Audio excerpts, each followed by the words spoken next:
Due to copyright, I can't publish many audiobooks on YouTube.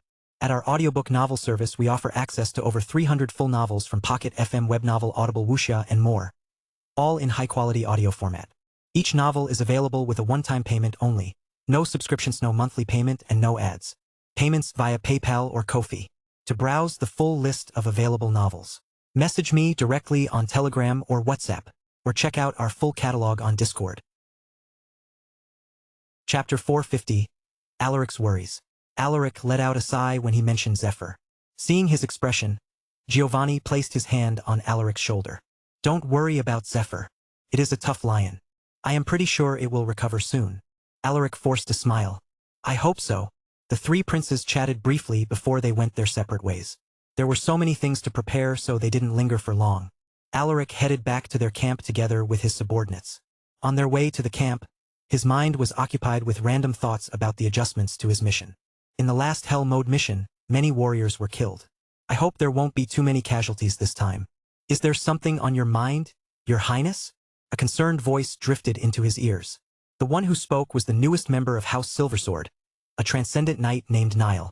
He was the former commander of Black Windfort's defense force, a warrior with some reputation in the western region. Nile was a bald old man with a muscular physique. Hearing his words, Alaric furrowed his eyebrows and responded sternly. Laynard's plan sounds seamless, but one mistake would be disastrous for our army. I'm just worried that something might go wrong. I hope I'm just overthinking things. He shook his head and let out a heavy breath.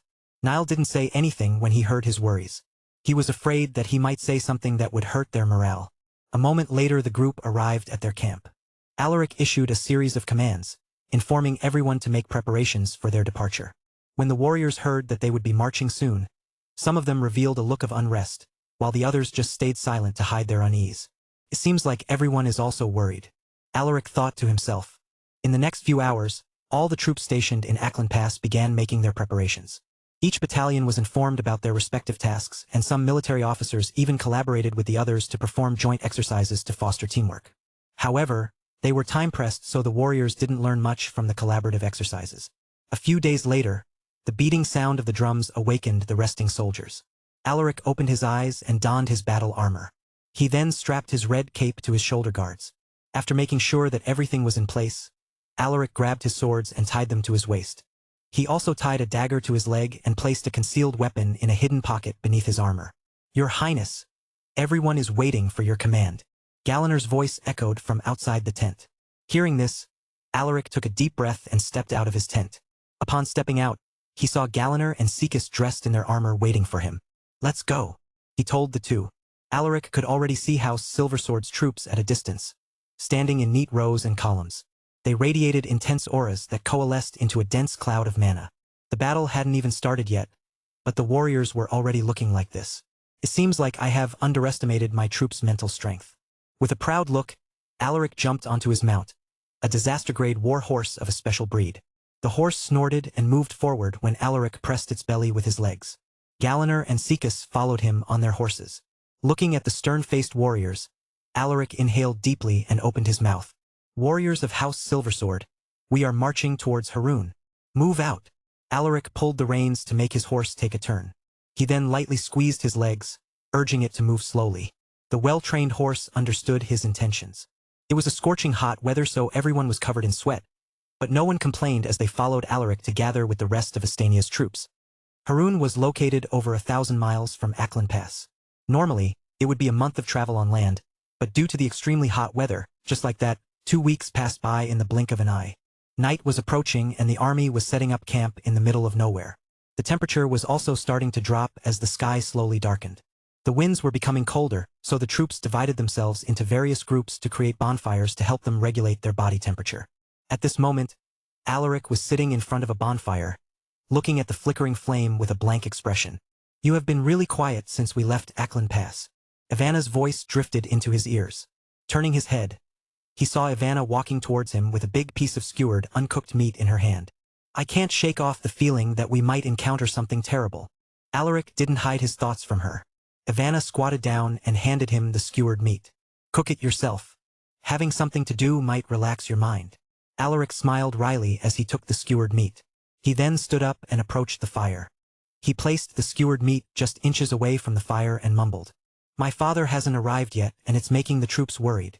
The flame made a ka-cha sound as if it were reacting with the meat. Although we have Lord Dominic and Lord Ignatius leading the army, we don't know what kind of enemies we will be facing in battle. Ivana stared at his side profile and replied. It's not like you to be this worried.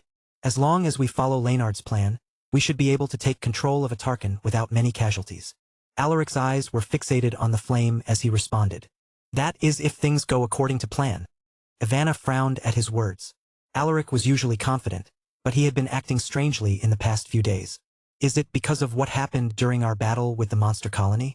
Ivana felt that the battle with the monster colony might have left a scar in Alaric's mind. Suddenly, they heard the galloping sound of a horse. They turned their heads and saw a warrior from a different army rushing towards them with an urgent look on his face. A message from His Highness Leonard, the warrior shouted. Hearing this, Alaric rose to his feet. His eyebrows knitted and formed a frown. What happened? He asked. The warrior jumped off his horse and bowed to him. Your Highness, we have received word that our advance party has been attacked. Only one survivor managed to return, but he died shortly before he could tell us what happened out there. The faces of Alaric and Ivana fell upon hearing this. How did that happen?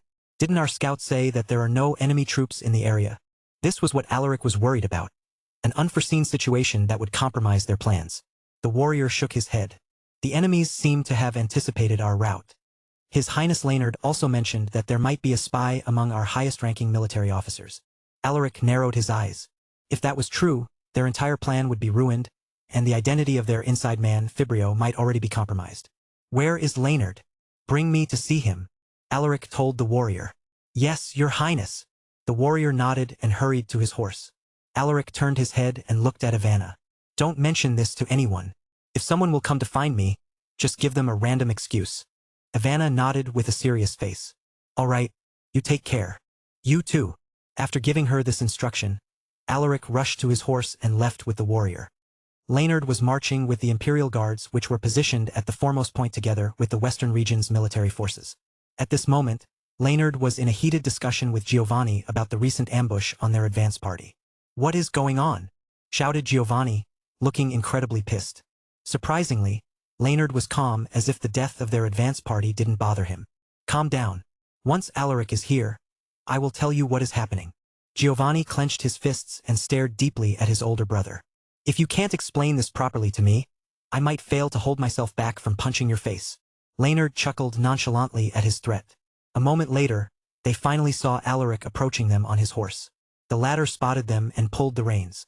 He then jumped off his horse and walked towards them with brisk footsteps. I heard about the situation. Tell me what's going on. Alaric stared at Leonard. He believed that this guy would know more than Giovanni. You heard him. Now speak and tell us what happened. Giovanni urged. Leonard beckoned to them, gesturing for them to come closer. The plan I mentioned during the meeting is half false. Now, I will tell you the real plan. Chapter 451. You are afraid of him. Hearing his words, Alaric and Giovanni stared at him with incredulous gazes. I already knew that there were spies among the military officers, so most of what I said during the meeting was not true, Leonard said calmly. Which of them is fake? Giovanni frowned. Let him talk. Alaric stopped him from speaking further and stared deeply at the Crown Prince. Leonard beckoned to them and brought them somewhere far from the crowd. 3 seats were prepared, as if he were already anticipating this. Upon taking their seats, he continued.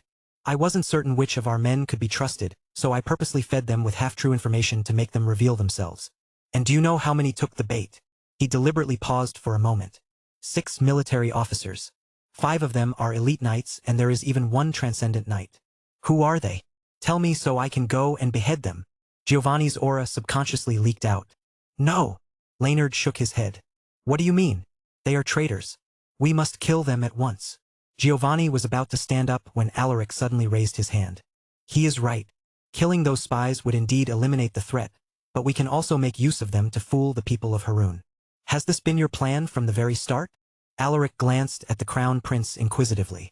Leonard smiled faintly and replied meaningfully. As expected. I knew you would guess it right. Unlike a certain someone. You. Giovanni wanted to rebut, but he knew that it wasn't the right time to argue with him, so he just snorted and crossed his arms in displeasure. Then about Fibrio.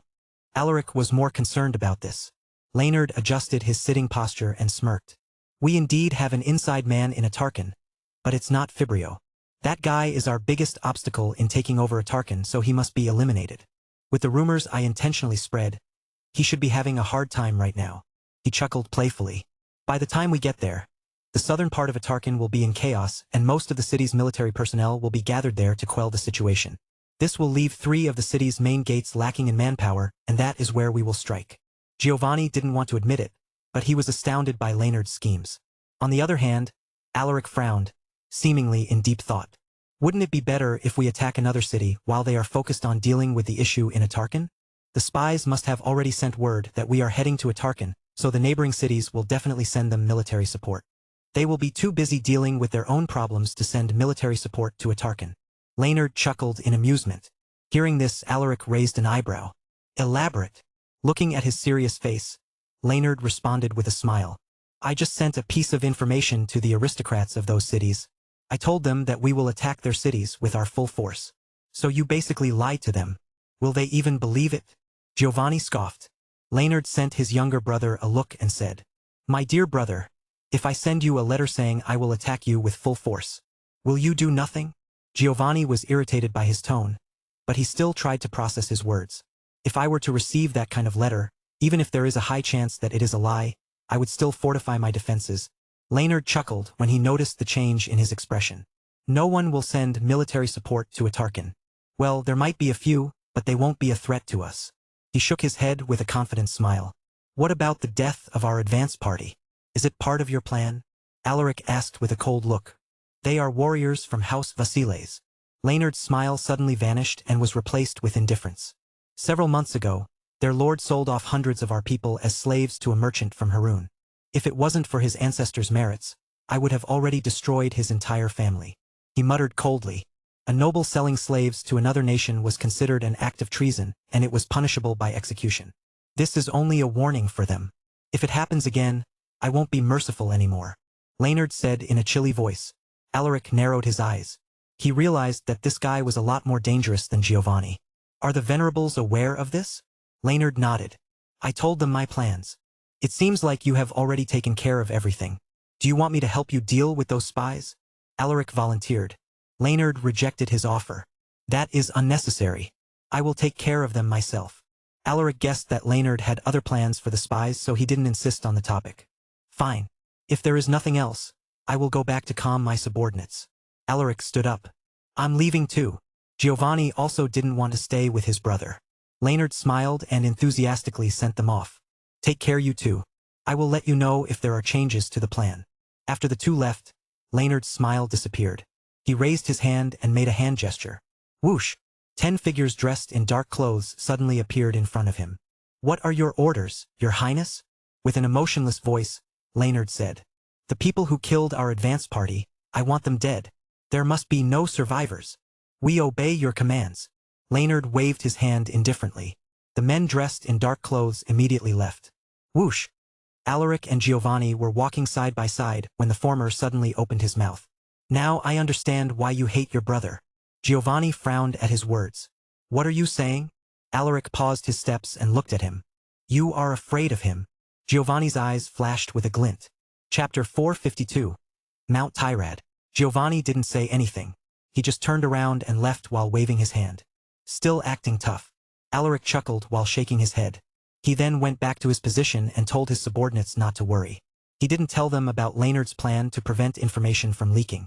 Some of them felt that he was hiding something, but they tactfully chose to remain silent. There was only one person who dared to question him, and it was Ivana. So what really happened out there? Ivana was trustworthy, and she tight-lipped, so he didn't mind sharing this information with her. It's like this. Alaric told her about Leonard's plot, and it surprised her. So the Crown Prince of Estania is this capable. No wonder he was appointed as the Crown Prince despite being weaker than his younger brother. Ivana commented with a thoughtful look. Alaric nodded in agreement. He also felt that it was better for Leonard to inherit the throne. If it were Giovanni, the empire might fall into ruins in just a decade. As for himself, Alaric still hadn't thought that far. His only goal for now was to ensure the safety of his people. You should get some rest. We will be marching early tomorrow. Alaric suggested. I'm fine. Ivana shook her head. Hearing her response, Alaric shrugged and walked away. Then I will go find something to eat.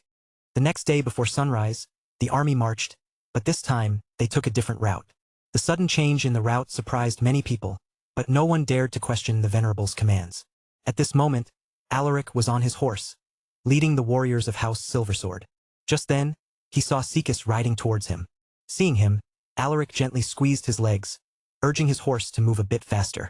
"Did you find something?" he asked. Sikas nodded his head. "The enemies who ambushed our advance party last night have already been killed. They were killed by the Crown Prince's personal guards." Alaric had already anticipated this, so he wasn't surprised. "What about the spies? Have you found out their identities?" Sikas shook his head. "They are quite meticulous, so I only managed to discover one of them." Alaric raised an eyebrow. Last night, he sent Sikas to investigate the spies and to find the people who had ambushed their advance party. He didn't have much hope since there wasn't enough time, but Sikas did more than he had expected.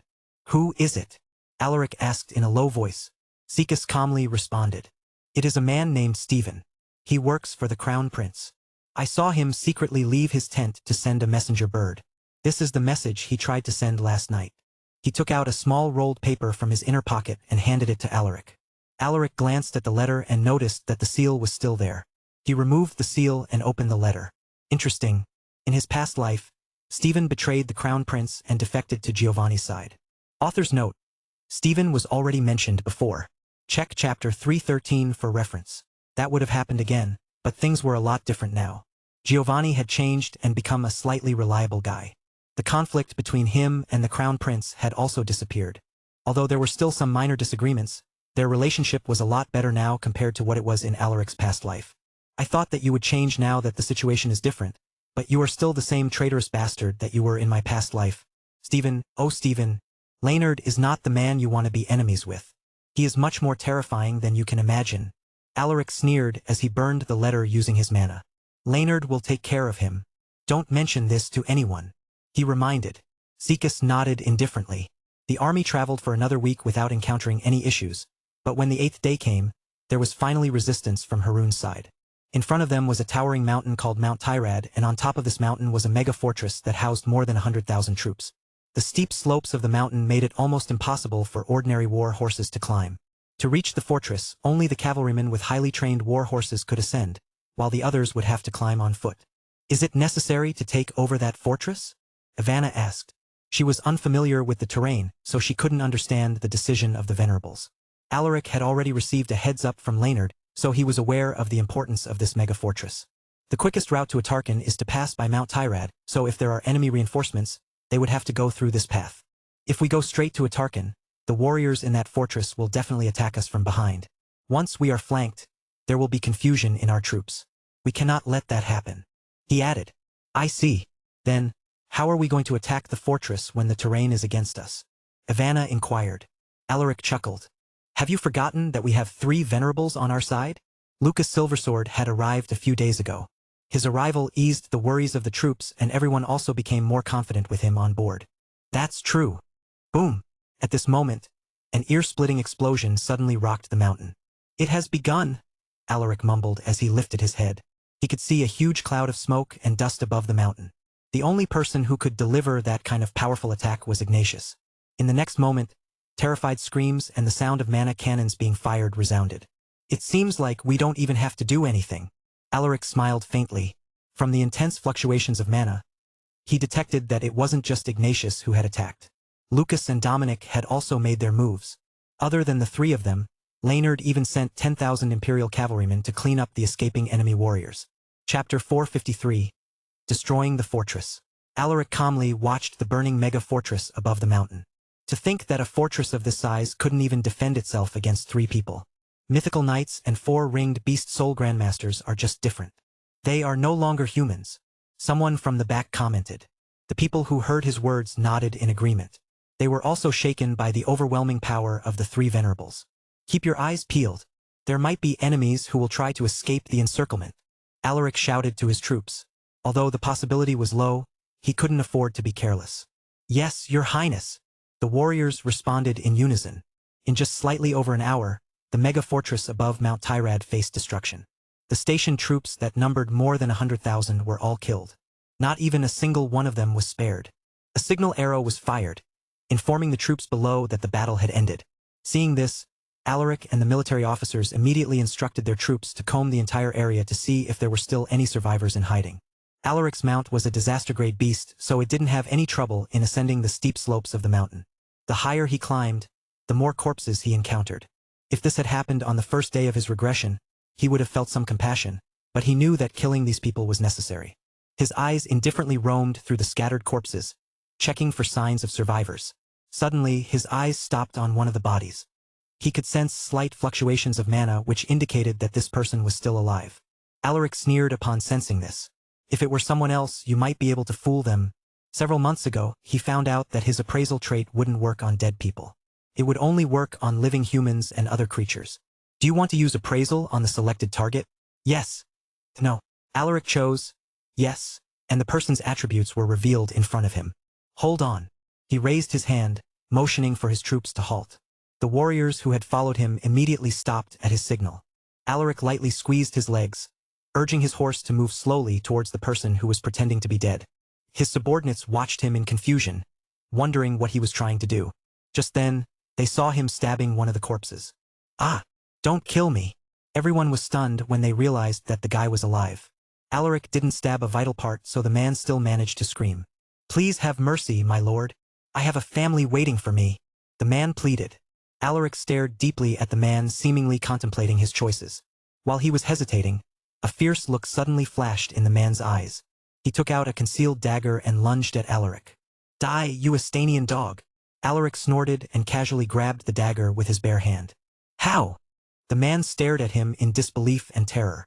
He was an elite knight, but he couldn't even overpower the other party even though he was using his full strength. Alaric added more force to break the man's dagger into tiny fragments. He then grabbed the man by the neck and stared deeply into his soul. Crack! The sound of his neck being crushed echoed into everyone's ears. After killing the man, Alaric apathetically threw his corpse. Thud! The warriors gulped down hard at his ruthlessness. But no one felt pity for the dead warrior.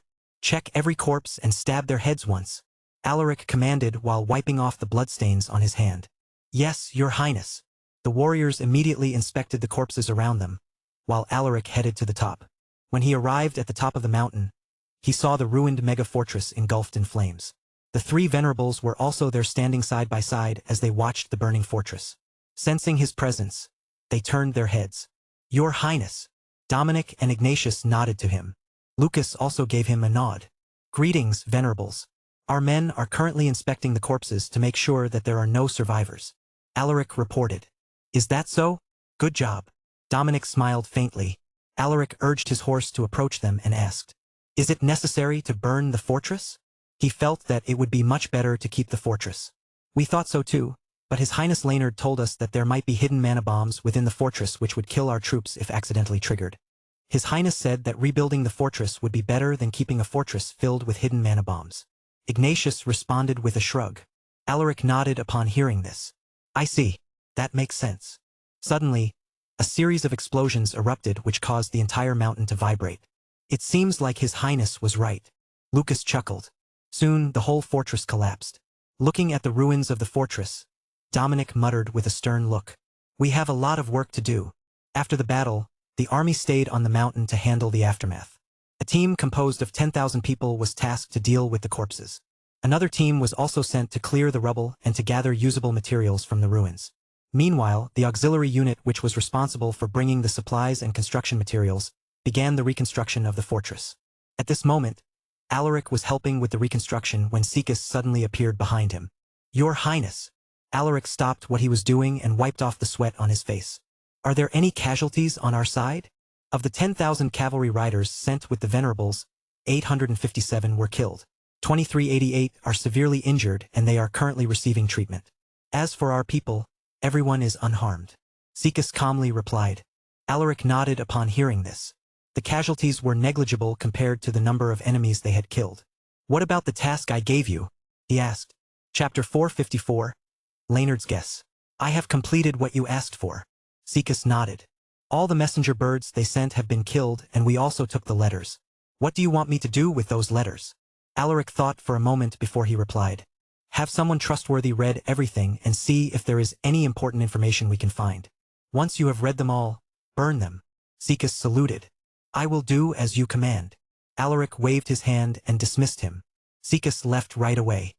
The next day, all the corpses had already been dealt with and a huge part of the ruined fortress had also been cleared. Looking at everyone's busy figures, Giovanni spoke to Leonard, who was standing next to him. With our speed, it might take us a week to complete the construction. Don't underestimate the workforce we brought along. They are the most skilled construction workers in the Empire. Together with the engineers and architects, they would only need about 4 to 5 days to build a fortress from scratch. Do you want to have a bet with me? Leonard smiled faintly at him. Hearing this, Giovanni's mouth twitched. No thanks. Alaric shook his head and urged them to contribute.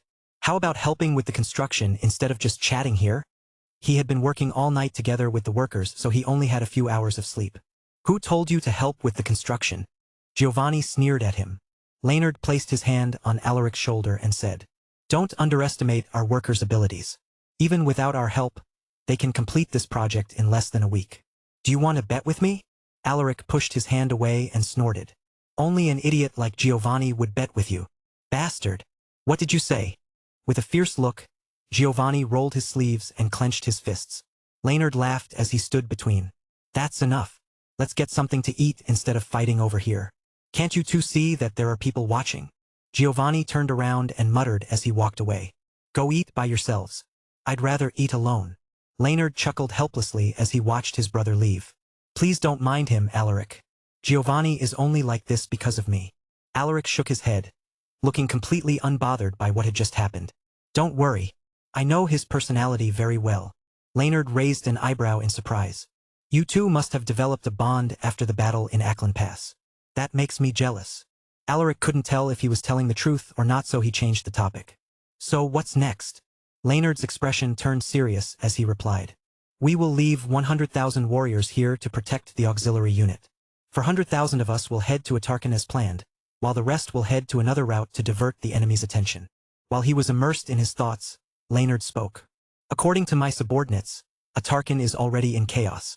Fibrio's house Quinton is currently at war with the aristocrats of the city. The neighboring cities are still confused by their conflict, so they don't know how to respond. Furthermore, they are also worried about a potential attack from us, so they are bolstering their defenses. Is there still no sign of enemy venerables? Alaric furrowed his eyebrows. Leonard took a deep breath and shook his head. I haven't gotten word about them just yet, but I have a guess on where they might be. Alaric raised an eyebrow in surprise. Oh? And where might they be? Leonard turned his head at him and said, The city built next to a lake, Nakalub.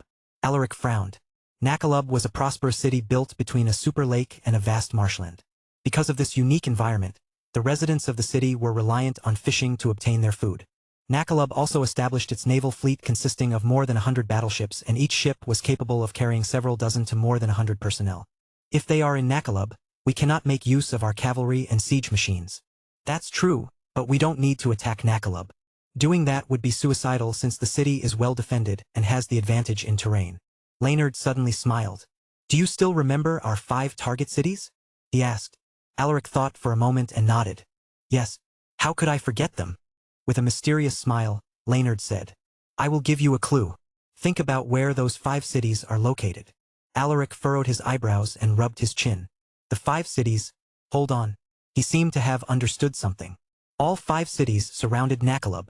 Realizing this, Alaric stared at Leonard with utter disbelief. You anticipated where they would hide, so you chose those 5 cities. Leonard chuckled.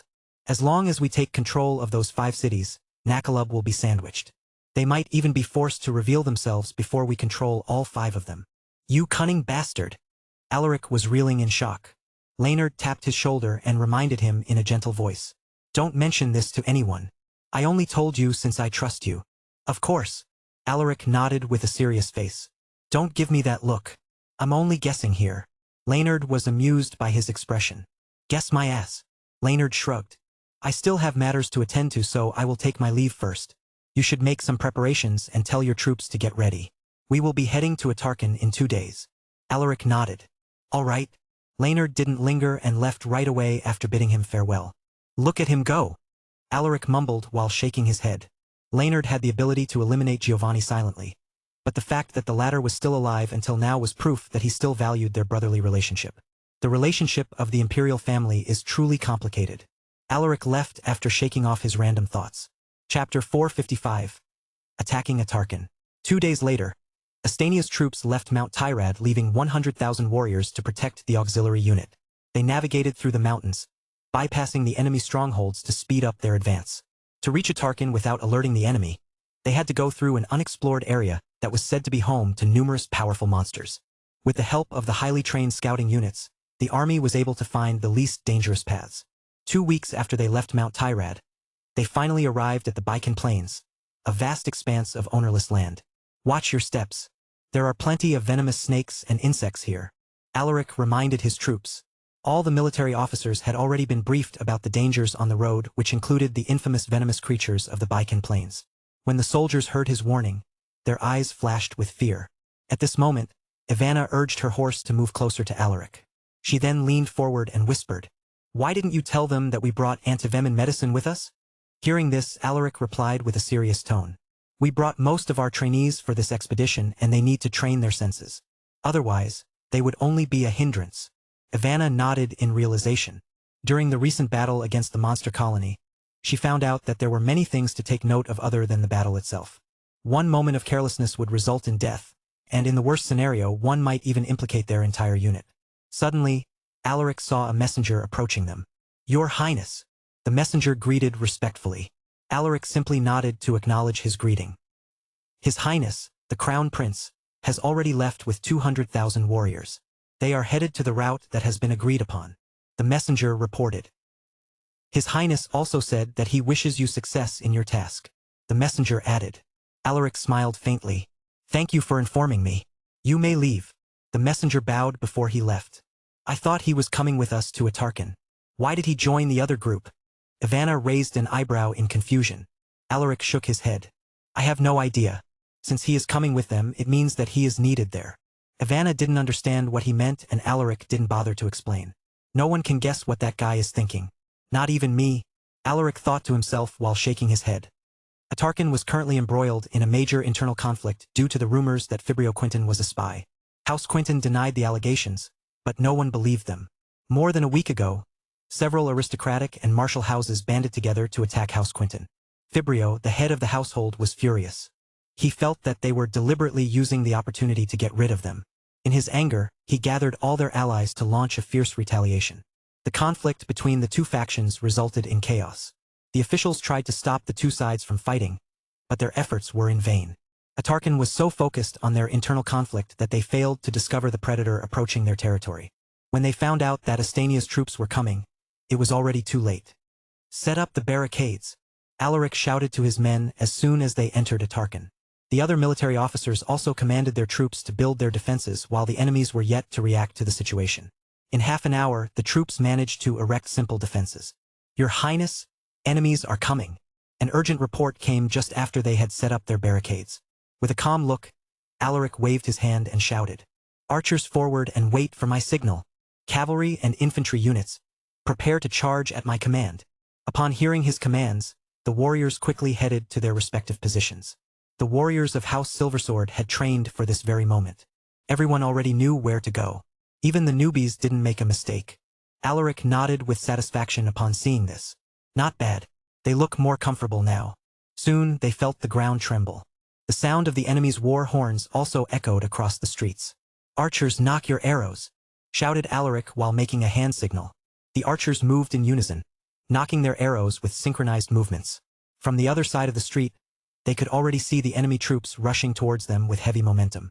When they stepped into their range, Alaric lowered his raised arm and shouted with a fierce look, "Release! Su! Su! Su! Su!" Thousands of arrows blotted the sky, looking like a huge flock of birds flying over the horizon. Facing the incoming arrows, the enemy troops quickly raised their shields. In the next moment, the arrows descended and pierced through their bodies. "Ah! Ah!" Screams of pain and panic echoed as thousands of unlucky warriors were struck by the arrows. "Archers, retreat. Cavalry and infantry units, move forward and wait for my signal." Alaric timed his commands perfectly. The enemy troops were still in disarray and Alaric took this chance to attack them. He jumped onto his horse and pulled his swords. With a ferocious expression, he shouted, "Warriors of Astania, charge with me." He squeezed his legs, urging his horse to rush forward. His subordinates immediately followed him, shouting loud battle cries that shook the entire city. The enemy troops were still in a state of shock, so they failed to react on time. Alaric led his troops, charging fearlessly into the enemy formation. Upon gaining enough momentum, he took a deep breath and slowly gathered his mana into his swords to activate their engraved abilities. "Kill them all!" he roared as he swung his swords. Whoosh! Whoosh! The enemy warriors tried to stop him, but he was like a beast that had escaped from its cage, wild and cruel. With a few swings of his swords, dozens of enemies fell, their bodies exploding into bloody mists. The enemy commander quickly gathered his troops to form a tight formation, hoping to stop their charge. However, Alaric and his troops mowed them down like a hungry lion pried to its prey. The warriors who tried to stop them couldn't even last a single move and were ruthlessly killed. The streets of Atarkan were quickly covered with blood and mangled corpses. It was a dreadful sight, something that would make anyone puke in disgust. Meanwhile, on the newbie side, "What are you guys doing?" Aaliyah frowned when she saw her subordinates vomiting at the sight of the enemy corpses. In truth, she also had the urge to vomit, but she held it back. "I'm sorry, team leader. I couldn't stop myself," one of her subordinates said with a pale face. Aaliyah stared at them in displeasure. "Do you guys really want to make our team a laughingstock?" She wanted to climb into a higher position and one day fight side by side with Alaric. This was her ultimate goal, so she was strict with her subordinates. "Stop dawdling and follow me. The battle isn't over yet." She pulled the reins to make her horse take a turn. Without waiting for their response, she squeezed her legs and rushed to the enemy lines. "Quick! Follow the team leader." The same scenes were happening on the other newbie teams. Only a few of them managed to remain calm at the gruesome scenes. An hour later, tens of thousands of enemy soldiers were killed. The remaining enemy troops retreated further to establish another defensive position. "Your Highness, the enemies have retreated. Should we chase them?" asked Galaner, whose entire body was drenched in blood. Alaric thought for a moment before shaking his head. "There is no need to hurry. The ones they killed were only ordinary warriors. It just took them a long time to eliminate them due to the tight spaces of the streets. The remaining enemy troops are mostly elites and veteran warriors from aristocratic and martial houses. We need to be careful. They might have set up traps along the way," Alaric added. Galaner didn't make any objections. "Send our messengers to the other troops and inform them to be careful. We can't be careless here just because we have the upper hand," Alaric instructed. "I obey your commands." Galaner nodded and left to deliver his instructions. After he left, Alaric sheathed his swords. Sikis's team should have arrived at their target's location by now. Earlier, he sent Sikis and a team of skilled assassins to search for the officials and aristocrats of Atarkan. Once they were eliminated, the remaining troops in Atarkan would be like headless flies. "Your Highness!" Urgent report from Lord Theo's side. An anxious voice suddenly drifted into his ears. Alaric frowned and turned his head. A warrior from House Paxley was riding towards him. His armor was covered in blood. "What happened?" Alaric asked. House Paxley's troops were stationed outside the city. Their task was to stop enemy reinforcements from entering. Since they sent a messenger here, it means that there was an unexpected situation on their side. Chapter 456. Nord vs. Fibrio. Lord Theo's troops are currently fighting with the warriors led by a man named Fibrio. The messenger replied in an anxious tone. Alaric frowned. Fibrio. He thought the surviving enemy troops were mostly gathered at the center of Atarkan, but it seemed that some of them were trying to escape the city. Fibrio Quinton was said to be a renowned transcendent knight of Harun. According to Leonard, Fibrio had the strength of someone in the top 5 of the Estanian Dragon leaderboard. With the caliber of warriors that House Paxley had, they wouldn't be able to stop someone at that level. House Paxley has Nord on their side, but I don't think he can last long against Fibrio. Thinking about this, Alaric's face darkened. Theo was his brother-in-law. If something happened to him, Hershey would be devastated. He couldn't let that happen. "I need 100 men with me. The rest of you will follow Galaner's command," he shouted to his troops. Hearing his words, 100 men quickly volunteered to follow him, including Redden, the former vice-captain of the Dragon Guards who once served directly under the Emperor. "You guys follow me." Alaric didn't waste time and urged his horse to move towards the city gates. The warriors didn't know what was going on, but they followed Alaric without hesitation. "I hope it's not too late. Aru, please protect my brother-in-law," Alaric prayed in his heart. Outside the city, the troops from several northern houses, including House Paxley, were currently fighting with more than 1,000 men. Both sides were evenly numbered, but the opposing side had stronger experts in their ranks. Because of this, the troops from the northern houses were gradually pushed back despite their efforts to stop the enemies from breaking through the encirclement. "Stay behind me, my lord," shouted Nord, who was covered in wounds. The old warrior has been battling non-stop against the enemy's experts, so he was slowly running out of stamina and mana. To ensure that Theo was unharmed, he was even forced to take some serious damage. Sir Nord, we can no longer defend this place. We should retreat. Theo couldn't bear to see more of his men dying for his sake. Hearing this, Nord took a deep breath and replied in a low voice. Then you must retreat, my lord. You are the hope of House Paxley. You must survive. Theo was stunned by his words. How could I dash? You must not hesitate. Leave now. I will buy you guys some time, Nord urged with a grim look. He then looked at Theo's personal guards and commanded them. Quickly go and bring Lord Theo out of here. Gritting their teeth, the guards nodded solemnly. Yes, sir. The guards grabbed Theo from his horse and left with haste. Nord was relieved to see them leave. Please survive, my lord, he muttered in his heart. At this moment, a powerful presence suddenly locked in on him, making him feel a wave of pressure. At the corner of his eyes, he saw a middle-aged man who was wearing a blood-stained battle armor. He had slick, graying black hair that was combed neatly to the side. From his bearing and temperament, he looked like a noble of high status. Who is this guy? Nord furrowed his eyebrows. Clear the path, the middle-aged noble shouted with a fierce look. Hearing this, Nord immediately reacted. Don't let them escape. A fearsome battle followed. The sounds of weapons clashing and the cries of the warriors echoed. Do you think I would let you guys leave? Nord furiously brandished his sword as he maneuvered his mount to rush towards the enemies. With his fearsome charge, the warriors of the northern houses managed to recover their formation. Push them back, Nord shouted to the troops. In the middle of the battle, the old warrior realized that he was getting slower and his grip on his sword had also weakened. No, not yet. Gritting his teeth, he stimulated his energy core, gathering his last bits of mana to temporarily boost his strength. Your resistance is meaningless. A cold snort drifted into his ears. When Nord turned his head, he saw the middle-aged noble rushing towards him. It's you. Pulling the reins, Nord narrowed his eyes. Hiya. He kicked his horse's belly to make it gallop forward. Clang. A loud clang echoed as soon as their weapons collided. The bones in Nord's arms almost fractured from the impact. His opponent was so strong that even his horse was pushed back. I stimulated my energy core, but I still couldn't match his strength. Blood leaked out from the old warrior's nose and lips. Suddenly, the middle-aged noble swung his sword. Whoosh! Seeing this, Nord tried to deflect his sword. The middle-aged noble sneered and took the chance to change the trajectory of his sword. He was about to pierce through Nord's chest, but a javelin came flying out of nowhere and struck his sword. Clang! Stunned, Fibrio quickly urged his horse to retreat while staring in the direction from which the javelin had come. Rapidly approaching them was 100 warriors led by a young warrior with long silver hair. Who was it? Fibrio glanced at the incoming warriors and locked his eyes on the person behind the young warrior. It's him. But why do I feel that the young man is more dangerous? Kill them all. Leave none alive, Alaric shouted. The appearance of Alaric's troops raised the spirits of the Northern House's warriors. Nord was thrilled to see them. He had even momentarily forgotten his exhaustion. We are saved. Thank goodness. Reinforcements are here. Surround the enemies and don't let them get through, he shouted to the troops. Yes, sir. The warriors responded energetically. The tides of the battle abruptly changed. Fibrio realized that the situation was dire, so he tried to come up with a solution. However, a cavalryman suddenly appeared in front of him like a ghost. Whoosh! Chapter 457.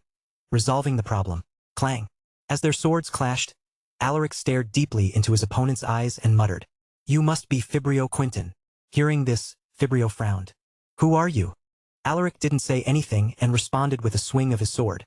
Seeing him wielding another sword, Fibrio was stunned. You are a dual sword wielder. You talk too much." Alaric snorted and pushed him back by inserting more strength into his swords. Fibrio grabbed the reins to stabilize his posture and prevent himself from falling off his horse. This young man is no ordinary warrior. He is a transcendent knight just like me. From that clash, Fibrio found out that Alaric was no easy opponent. Furthermore, there was another transcendent knight who was giving off a dangerous aura that was no less intimidating than the young warrior he was fighting. I must escape and report this to His Majesty. Thinking about this, Fibrio raised his head and shouted, "Warriors of Atarkan, head to my side. We are escaping from this place together." Hearing his words, the remaining warriors under his command immediately gathered towards him. "For Harun!" they roared. Fibrio commanded his troops to focus their attacks in one direction. Seeing them fiercely resisting, Alaric raised his sword and bellowed, "Stop them! The two sides clashed once more. One side was determined to escape, while the other was bent on killing them. At this moment, Alaric and Redden took the vanguard position where the enemy was concentrating their attacks. With the two leading the defense, Fibrio's troops were unable to advance. Damn it! Fibrio cursed under his breath. He has been fighting for some time, so his mana was at the lowest level. If they delayed any further, he knew that everyone would fall here. I heard that you are strong. Show me how powerful the warriors of Harun are. A taunting voice drifted into his ears. Turning his head, he realized that it was the man who had thrown the javelin earlier. I'm not as easy to kill as you think, Fibrio shouted angrily. Although he was exhausted, he was confident in his own abilities. Hearing this, Redden sneered. In the next moment, the two warriors fought fiercely. Sparks flew in all directions as their weapons collided. It was a fearsome battle. Just then, Fibrio sensed a dangerous force behind him. Shit! He quickly turned his body, but it was already too late. A sword pierced through his chest, sending a chilling sensation through his body. What kind of sword is this? He looked down at the sword and tried to pull it out of his body, but it seemed as if the sword was glued to him. Moreover, he felt his hand freezing and slowly turning into ice. I overestimated you, an emotionless voice echoed, filling his heart with fear. Fibrio raised his head and looked at the man who had stabbed him. It was the young warrior whose name he didn't know. Kill me, he muttered in a helpless voice. With indifferent eyes, Alaric swung his other sword. Whoosh! Fibrio's head was separated from his body and fell to the ground. His death caused a massive drop in his troops' morale.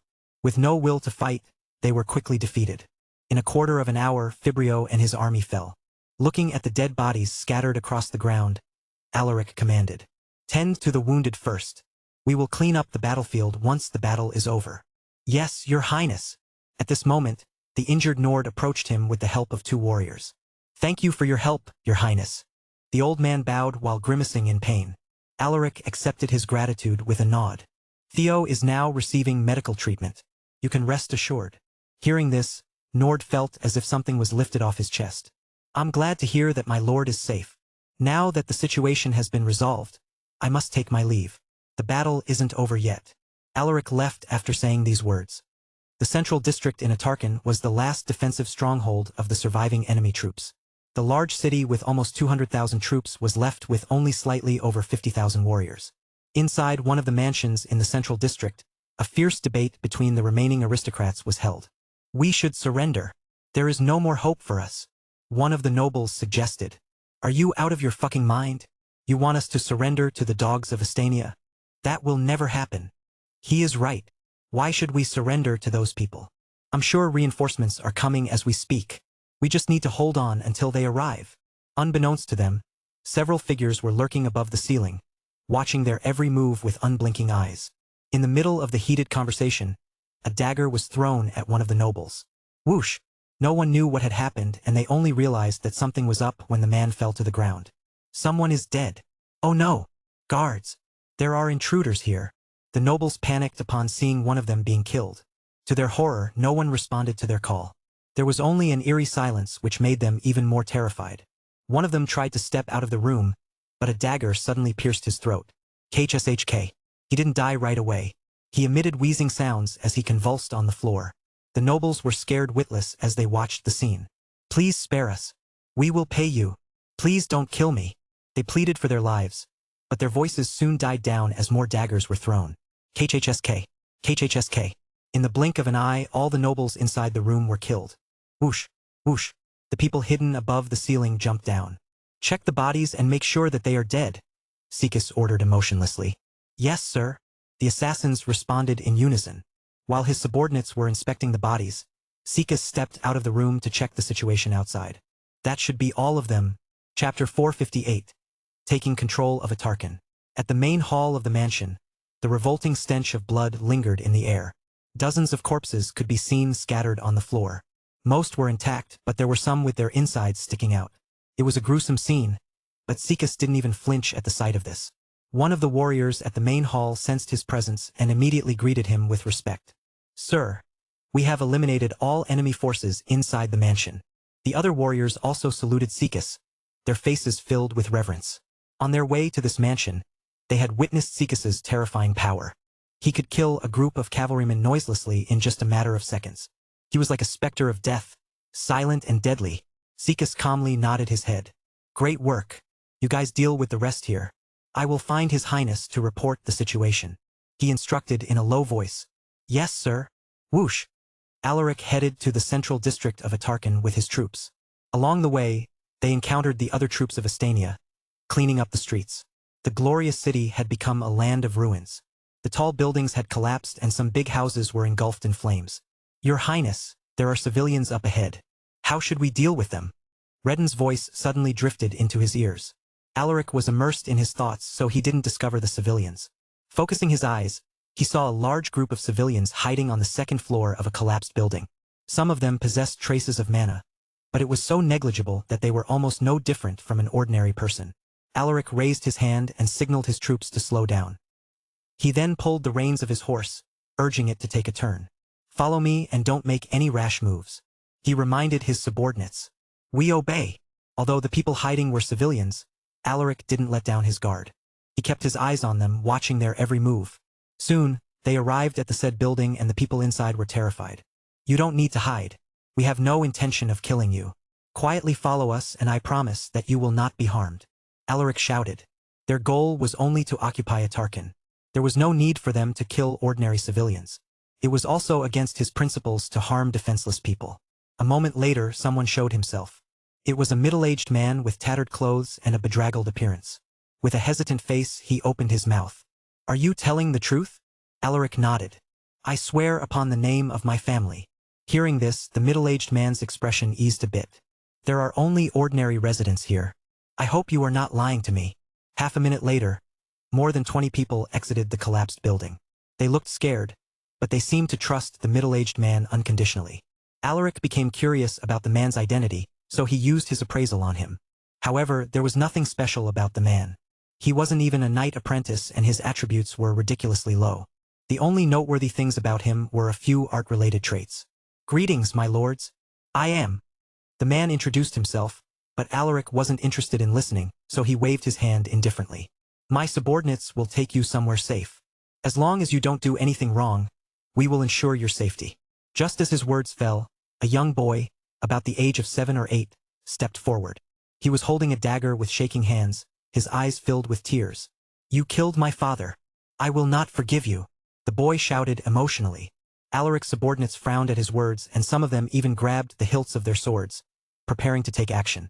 Sensing the tension rising, Alaric raised his hand, signaling his troops to calm down. A woman also tearfully grabbed the boy and repeatedly apologized. Alaric sent the mother and son a deep look. He offered no words of apology. Boy, if you want to blame someone, blame it on the imperial household of Harun. If it weren't for their stupid actions, we wouldn't have set foot on your lands. He muttered coldly. After saying those words, Alaric called 5 warriors and told them to escort the civilians to a safe location. Bring them somewhere safe and coordinate with the other troops to find other survivors. He instructed. We obey your commands. Alaric didn't linger after dealing with the situation and left. The 5 warriors approached the civilians with cold gazes. Follow us. You're lucky, kid. If it were someone else, your head and your mother's head would have already rolled on the ground the moment you uttered those words. One of the warriors told the boy. Hearing this, the terrified boy grabbed his mother's hand. At this moment, Alaric noticed the unusual silence of his subordinates. Do you guys feel pity for him? He asked while keeping his eyes on the road. The warriors were silent. Alaric let out a sigh. That boy and his mother are pitiful people, but it would have been your family's grieving if Harun's troops had attacked us once more. Do not regret your actions. We did it for the sake of protecting our nation and to ensure the safety of our families. It would be a lie if he said that he didn't feel pity for the boy, but there was nothing he could do. The warriors seemed to have relaxed upon hearing his words. 20 minutes later, on their way to the central district, Alaric subconsciously grabbed onto his swords. I sensed someone. He narrowed his eyes, but when he felt the familiar aura, he let go of his swords and let out a relieved smile. Sikas. At this moment, a figure suddenly appeared on top of a broken building. It was Sikas. Sikas stopped in front of him and lowered his head. Your Highness, we have eliminated all the highest-ranking nobles in the central district. All that is left are some remnants of the aristocratic and martial houses. What should we do with them? Alaric was taken aback. He didn't expect Sikas to complete his task in just a short amount of time. He gathered his thoughts and gave Sikas a pleased look. You have done well. The remaining forces will be handled by the other troops. For now, we should look for the civilians and bring them to a safe area. I understand. I will go and inform my subordinates. Sikas nodded to acknowledge his command. Now that the central district had been taken care of, it was safe to say that Atarkan was already under their control. I wonder what the situation is on your side. Laynard. In the dense jungle outside of Atarkan, 200,000 Estanian warriors were headed to Halona, a city located north of Nakalub. Why do I feel strangely unsettled? Stephen furrowed his eyebrows, looking at the trees cautiously. After they split with the main force, he had a feeling that he was being watched. But he didn't discover anything unusual no matter how hard he looked. This strange sensation continued for the next few days, and the feeling intensified the closer they got to Halona. Did someone discover my identity? Thinking about this, he gripped the reins tightly. Just a little bit more. Once we pass by this jungle, Harun's troops will destroy these guys. He had been secretly sending letters to Harun's military, informing them about the movements of Estania's troops. The last letter he sent was to inform Harun that a separate army was heading to Halona. Stephen was already imagining himself being rewarded handsomely for his efforts, which made him unable to contain his smile. We are almost there. Ha ha ha. He could already see the end of the jungle and he almost failed to hide his glee. You seem to be in a good mood, Sir Stephen. An amused voice echoed behind him, startling him. Hearing the familiar voice, Stephen turned his head. Your Highness? Why are you here? Aren't you supposed to be leading the battle in Atarkan? He was stunned when he saw Laynard closely following him. Laynard's presence made him feel uneasy. The Crown Prince let out a playful smile. Why? Does it bother you that I am here? Stephen nervously chuckled. How could that be? I feel reassured that you are here. Is that so? Laynard sent him a mysterious look. Shit. Why is he here? I should run. He felt disturbed the more he thought about it. Harun's troops are waiting beyond this jungle. As long as I can get there, everything will be over. After some hesitation, Stephen squeezed his legs, urging his horse to move a bit faster. Sir Stephen, slow down. Someone called out to him, but he didn't listen. In the next moment, he finally stepped out of the jungle. However, he saw something that made his face darken with trepidation. Chapter 459. That is where you belong. Beyond this jungle was the Great Canyon of Halona, and beneath this canyon was a shallow river connected to Lake Ventura which surrounded the island city of Nakalub. The troops of Harun should be waiting in this canyon. But what Stephen saw were their corpses strewn across the valley and down to the river. There were hundreds of thousands of them, and by the strong smell of blood in the air, it seemed like they had been dead for several hours. How? Who did this? Stephen's face turned pale with fright. Oh my! I forgot to tell you. A teasing voice suddenly echoed behind him. Hearing this voice, Stephen's heart dropped and his body turned stiff. He could hear the sound of a horse slowly approaching step by step. The Crown Prince stopped his horse beside Stephen's and spoke. A subordinate of mine discovered an unusual letter sent a few days ago. Do you know what was written there? Stephen trembled at his words. That letter? Is it the one I sent? There's no way. I don't know, Your Highness. He nervously responded. You don't. Laynard smiled faintly and took something out of his inner pocket. It was a folded letter with a coded message on it. With a glance, Stephen could tell that it was the letter he had secretly sent to Harun. You seem to recognize this letter, Sir Stephen. That's weird. The Crown Prince's voice drifted into his ears. Stephen quickly shook his head, while hiding his agitation. How could that be? You must be joking, Your Highness. I thought so too. But do you know what we found from those guys? Laynard asked as he pointed at the corpses. Stephen tried to hide his nervousness with a chuckle. Please tell me, Your Highness. Laynard stared deeply at him and said. One of them said that he was exchanging letters with one of Estania's military officers. I even got a name from his mouth. Hearing this, Stephen subconsciously reached for his sword. Who was he talking about? Laynard glanced at his hand and sent him a playful smile. I think it would be better if you hear it from his mouth. What? You left him alive? Your Highness, you are making a big mistake by keeping an enemy alive. What if he spouts lies to you? Stephen became more flustered. Laynard beckoned to the subordinates behind them and instructed. Bring the prisoner here. Yes, Your Highness. Stephen turned his head and watched them leave. He hoped that whoever was captured wasn't the same guy he was thinking about. What is the matter, Sir Stephen? Laynard asked, feigning concern. Stephen forced a smile while shaking his head. It's nothing, Your Highness. It's just that it's so hot today. That's not good. You should drink more water and keep yourself hydrated. Laynard suggested. Bullshit. Why would a transcendent knight fear dehydration? Stephen could tell that the Crown Prince was starting to suspect him. For him to get out of this tricky situation, he needed to be careful with what he said. I will follow your highness's advice. He nodded, faking a smile. A moment later, 2 cavalrymen returned. One of them was pulling a rope connected to a handcuffed prisoner. Stephen glanced at the prisoner with a horrified expression. It's him. Shit. Laynard saw the changes in his expression, but he acted like he didn't see anything and spoke to the prisoner. Tell us your name again. The prisoner lifted his head and replied with a shaking voice. I'm Hernan. Just then, he noticed the person next to Laynard and revealed an unusual expression. You are. His eyes suddenly flashed with hatred. Your Highness, that guy is unstable. We must kill him before he can harm someone. Stephen quickly interjected when Hernan was about to say something. Shuring. He unsheathed his sword and was about to make his move when Laynard raised his hand to stop him. Hold on.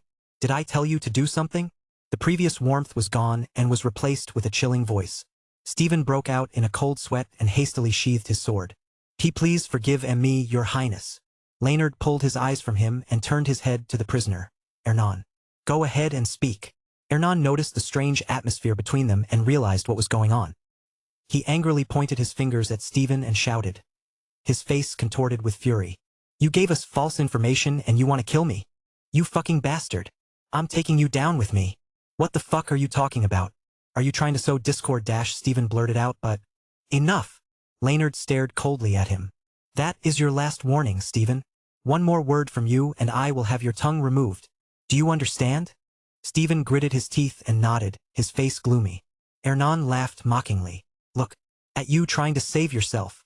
He then looked at Laynard and said, that is the bastard that I'm talking about. He is the fucking spy who sent that letter. That greedy wacko wants to become a bloody marquis in exchange for giving us information about you. The more he spoke, the darker Stephen's face had become. Shut up, you fucking bastard. Stephen snapped all of a sudden and pounced at Hernan while swinging his sword. Whoosh!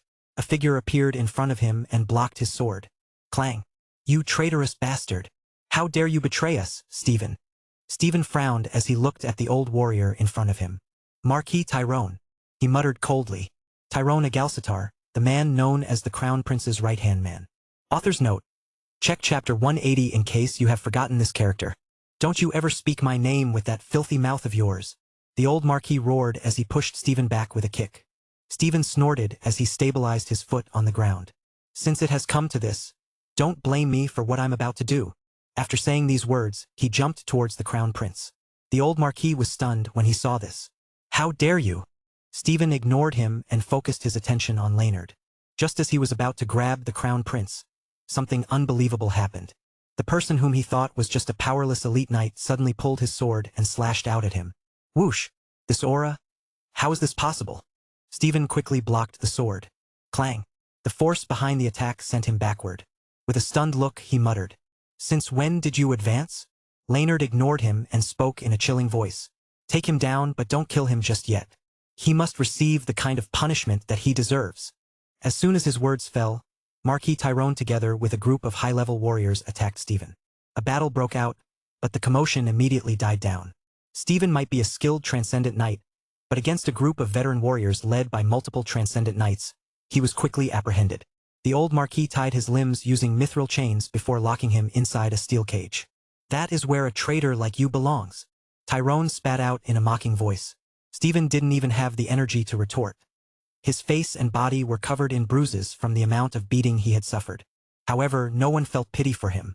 After dealing with Stephen, Marquis Tyrone looked at the Crown Prince and asked, What should we do with the prisoner, your highness? Kill him and feed his corpse to our horses. Laynard responded indifferently. As you command. Marquis Tyrone bowed deeply. Meanwhile, Hernan was terrified by the Crown Prince's words. Hold on. This isn't what we agreed on. You promised that you would send me back to Haroun if I told you everything I know. The old Marquis sneered at him and gave him a solid punch to the face. Pack. So noisy. Hernan wanted to escape, but he couldn't even use his mana, so he could only watch as Tyrone stabbed his chest with a sword. Why you will face retry. Hernan's words were cut off as he died with his eyes wide open. Tyrone wiped off the blood on his sword using Hernan's clothes. He then ordered his subordinates. Feed his body to our meat-eating war horses. Yes, sir. Stephen, who was inside the steel cage, was terrified upon seeing this. He adjusted his posture and kneeled with a remorseful look. Your Highness, I was blinded by greed. Please forgive me. I promise to never betray you again. Please give me another chance. Tyrone was furious. You shameless bastard. Laynard didn't even bother to glance at him. Tell everyone to get ready. We are heading straight to Helona. Hearing this, the old Marquis nodded to acknowledge his command. I will deliver your Highness's instructions to the troops. Laynard waved his hand dismissively. Tyrone took this as his cue to leave, but before he left, he sent Stephen a throat-slitting gesture. Keep an eye on him. Don't let him commit suicide. He reminded the warriors guarding Stephen's steel cage. Yes, sir. Chapter 460. Next target, Midgard. 2 days later in Atarkan, the city has already fallen into the hands of Estanian troops. Hundreds of thousands of warriors fell in battle and many city officials as well as aristocrats were killed. As for the civilians, they were held captive and were forced to stay in the inner ring of the city where a strict lockdown was imposed. To prevent them from gathering in large groups, multiple teams of warriors would roam around the streets to observe their every move. At this moment, the military officers of the Estanian troops were gathered in Atarkan City Hall. Alaric stood on the second floor, observing the crowd beneath him. Suddenly, Aldrin, whose arm had been bandaged, approached him and whispered, Your Highness, everyone has been accounted for. Hearing this, Alaric nodded his head. Let's begin. He spoke to Giovanni, who was standing next to him. All right, Giovanni responded. Alaric took a deep breath and used mana to make his voice travel to the entirety of the building. Attention! The crowd quieted down and looked up, waiting for him to speak. After getting their attention, Alaric cleared his throat and began his speech. We have completed the first step of our plan, and this is all thanks to you. This wasn't his first time giving an impromptu speech, so Alaric managed to remain composed in front of the crowd. He congratulated everyone on the victory and expressed his sorrow for the soldiers who had been killed in the battle. Everyone felt mixed emotions as they listened to his speech. By now, the Crown Prince's troops should be heading to Helona. That city is just as powerful as Atarkan, but I am confident that they will be victorious. When he said this statement, no one disagreed. Now, we will divide our forces into two. Alaric took a short pause upon mentioning this. One will stay here to defend the city, and the other group will follow me to our next target, Midgard. Midgard has a smaller land size compared to Atarkan, but the population of the city was almost double that of the latter. This was because Midgard was a mining city that housed more than 2 million miners, which was about 70% of the entire city's population.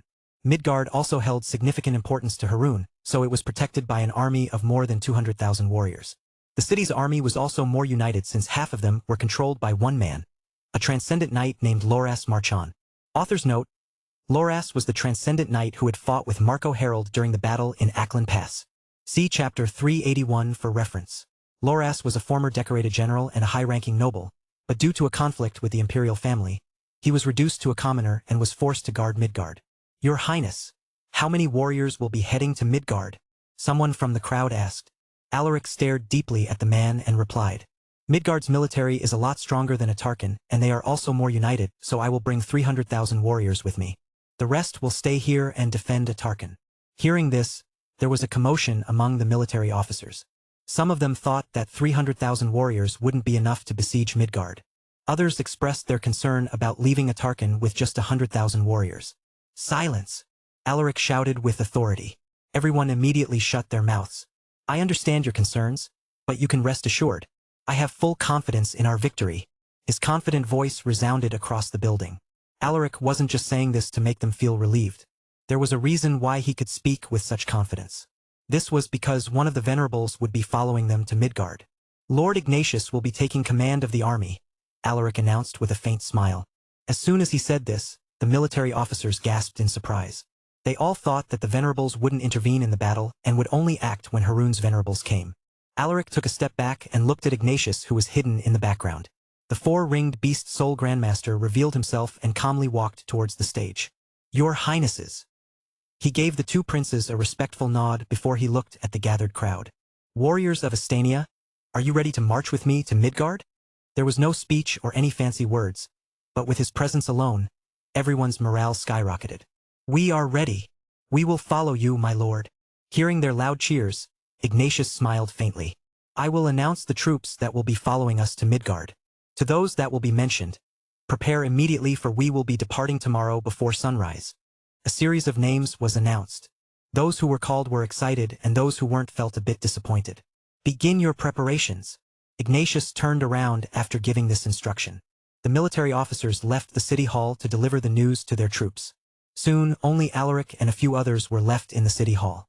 Your Highnesses, are you two following me to Midgard? Ignatius sent the two princes a deep look. Of course. How could I miss this chance?